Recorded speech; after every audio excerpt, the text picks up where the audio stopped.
Hello students, welcome to SSD education classes and I am your friend Kashish Mehra. आज का जो हमारा टॉपिक है वो है करंट टॉपिक, जिसका नाम है सीनियर सिटीजन सेविंग स्कीम, जो कि अभी हालांकि लॉन्च की गई है गवर्नमेंट के द्वारा। अब इस स्कीम में है क्या? In this scheme offer Indian citizen, कौन से इंडियन सिटीजन? जो सीनियर सिटीजन है उनके लिए स्कीम बनाई गई है, जो कि हमें इंटरेस्ट प्रोवाइड करेगा हमारे फंड के डिपॉजिट पे। और ये हमको प्रोवाइड कर रहा है interest up to 8.2% per annum. अब यहाँ पर सबसे अच्छी बात यह है कि जब हम इस स्कीम के अंतर्गत अगर हम अपने पैसों को यहाँ पर डालते हैं तो हमें 8.2% पर एनम के हिसाब से इंटरेस्ट रेट मिलेगा। हालांकि अगर हम बाकी स्कीम में डालते हैं तो इतना हमें इंटरेस्ट नहीं मिलता। So let's see the key feature of the senior citizen saving scheme 2025। सबसे पहले जो मैंने आपको बताया एक इम्पॉर्टेंट चीज़ वो ये है कि हमें 8.2% पर एनम का क्वार्टरली बेसिस पर इंटरेस्ट मिल रहा है। लेकिन सबसे ज़्यादा इंपॉर्टेंट ये जानना है कि इसके लिए एलिजिबिलिटी क्राइटेरिया क्या है। स्टैंडर्ड एज अगर हम देखते हैं तो 60 या 60+ वाले लोगों के लिए ये स्कीम बनाई गई है। सबसे पहले हमारे लिए एलिजिबिलिटी क्राइटेरिया 60 और 60+ वाले लोगों के लिए ये स्कीम तैयार की गई है, क्योंकि इसका नाम ही सीनियर सिटीजन स्कीम है। सेकेंड थिंग, कुछ लोग और भी हैं जो इसके लिए एलिजिबल हैं, दैट इज रिटायर्ड गवर्नमेंट या सिविल एम्प्लॉय जिनकी एज 55 से 60 के बीच में है।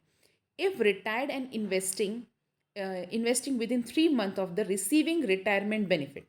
तो अगर वो लोग अपना रिटायर्ड पैसा जो भी उनको स्कीम में मिल रहा है, जो भी पैसा उनके पास है, अगर वो इन्वेस्ट कर रहे हैं within 3 month of their retirement benefits, तो फिर उसके लिए भी ये स्कीम एलिजिबल है। नेक्स्ट चीज़ जो हम देख रहे हैं that is retired defence employee. ऐसे एम्प्लॉय जो रिटायर्ड हैं लेकिन डिफेंस में काम कर चुके हैं।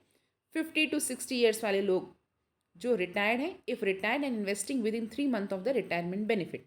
अगर ऐसा करते 50 to 60 ईयर वाले अपने रिटायरमेंट बेनिफिट के विद इन 3 मंथ अगर पैसा इन्वेस्ट करते हैं तो वो भी इस स्कीम का लाभ ले सकते हैं। और last not least we can say that spouse of deceased government employee जो ऑलरेडी सर्विसेज में हैं और उनकी एज अबाउ 50 ईयर्स हैं, वो भी अकाउंट ओपन कर सकते हैं। लेकिन इसके लिए एक चीज़ और ये है, उनका इंडियन रेसिडेंसी होना ज़रूरी है। That is a person should be a Indian citizen. NRI और HUF वालों के लिए ये स्कीम एप्लीकेबल नहीं होती। तो अब आप जानना चाहेंगे कि यहाँ पे मिनिमम डिपॉजिट और मैक्सिमम डिपॉजिट कितना है। तो आइए देखते हैं डिपॉजिट डिटेल्स के बारे में। When we are talking about minimum deposit, आप कम से कम 1,000 रुपये या 1,000 रुपये के मल्टीपल्स के हिसाब से डिपॉजिट स्टार्ट कर सकते हैं। और अगर हम मैक्सिमम डिपॉजिट की बात करते हैं तो मैक्सिमम डिपॉजिट के लिए 30 lakh across all SCSS accounts, जितने भी आपने अकाउंट खोले हैं स्कीम के अंतर्गत, तो आप मैक्सिमम 30 लाख जितना पैसा उसमें डाल सकते हैं। एंड अगर आप 30 लाख डालते हैं, it can be held by a person, joint और इंडिविजुअली, और for a couple, and each can invest, अगर हम कपल की बात कर रहे हैं, each can invest 30 lakh rupees if both are eligible for this scheme. अब आपको अगर अकाउंट खोलना है तो क्या करना होगा? You can open a single और joint account. The primary holder will get all the principal and interest benefit. तो आप जॉइंट अकाउंट खोल सकते हैं, लेकिन जो प्राइमरी होल्डर है, जो पहला नाम जिसका लिखा जाएगा, उसको ही पूरे पैसे मिलेंगे। तो इस सबसे ज़्यादा लाभ उस फर्स्ट पर्सन के लिए ही रहेगा।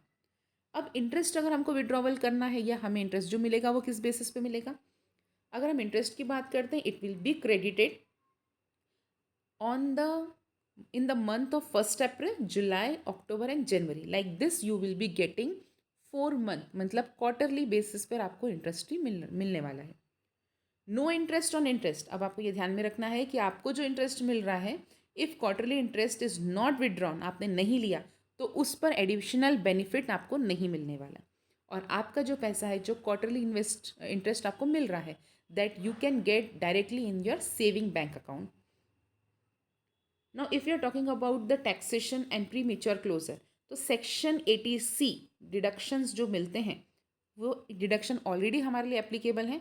यहाँ पर भी 80C का डिडक्शन मिलता है, टैक्स बेनिफिट मिलता है, 1.5 लाख के करीबन पर ईयरली एलिजिबल है। TDS की अगर हम बात करते हैं, if the total interest exceed, अगर आपने जितना भी भरा है उसका इंटरेस्ट 1 लाख से ऊपर जाता है फाइनेंशियल ईयर में, TDS is deducted unless form 15H is submitted.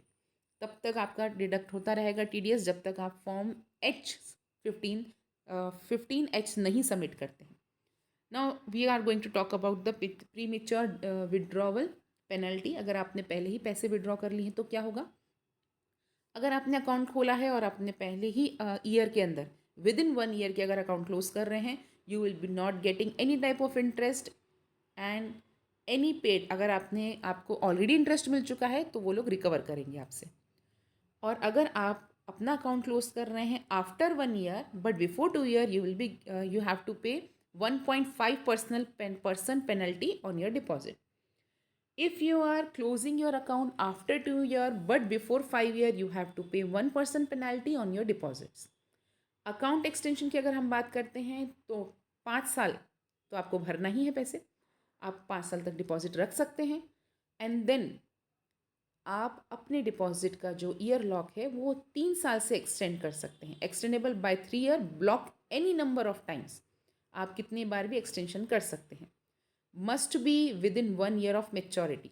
Means extension application आपको जो देनी रहेगी 1 साल की मेच्योरिटी से पहले देनी होगी. When we are talking about extension interest, new interest rate applicable at the time of extension. Original rate के हिसाब से नहीं जाएगा. जब आप एक्सटेंशन करा रहे हैं उस समय पे जो रेट ऑफ इंटरेस्ट चल रहा होगा आपको उस तरीके से ही पेमेंट मिलेगी. Now when we are talking about the death of account holder, अगर अकाउंट होल्डर की डेथ होती है तो क्या पॉसिबिलिटीज़ रहेंगी? After the death, from the day after the account from the death day after the account holder's death, interest is paid at post office saving rate.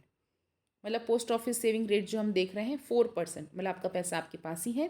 अगर account holder की death हो जाती है और उसके डेथ सर्टिफिकेट जमा करने के बाद आपका जो इंटरेस्ट 8.2% से आपको मिल रहा था वो घट कर पोस्ट ऑफिस रेट के हिसाब से 4% आपको मिलेगा till you are not losing your account.